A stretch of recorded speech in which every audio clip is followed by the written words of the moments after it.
Welcome back to your last budget launch.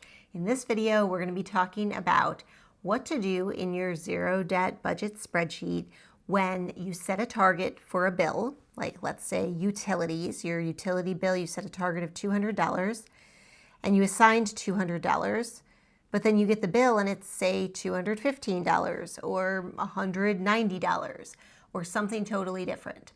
So let's talk about what to do here.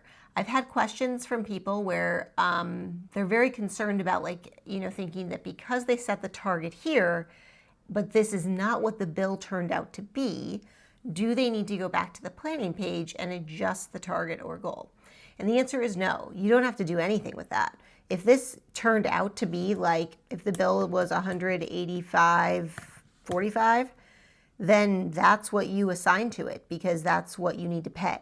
And that's what will be available to spend. And then when you put your transaction in for the pink section that you spent it, you'll show that you spent $185.45 and this will be zeroed out.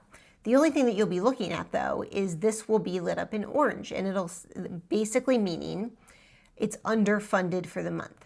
But you know that you funded it fully, no big deal, right? It just didn't cost that much. This happens all the time with different types of bills. It's not a big deal at all. So if you're very concerned about this, I guess you could go in and change it.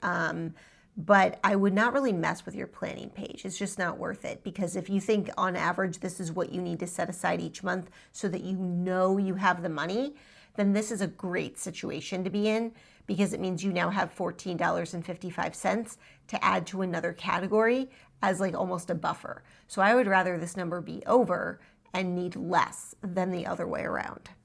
That's the thing about targets and goals. When people set up their planning page, that's what a typical budget looks like for most people who aren't using a zero-based budget, right? The planning page is their budget, and they're like, see, that I need $1,850 for rent, and I need $350 for this, and I need whatever, and that's all they ever do. But as you will very soon see, your targets and goals may not line up with what you actually need to spend. After you start spending throughout the month and certain things come up that you need money for and other things you don't spend from, this is a great starting point, but that's not necessarily what's going to be truly what happens throughout the month. And that's the entire point of why your budget page and all this is the deal breaker for making your budget truly work and preventing future debt.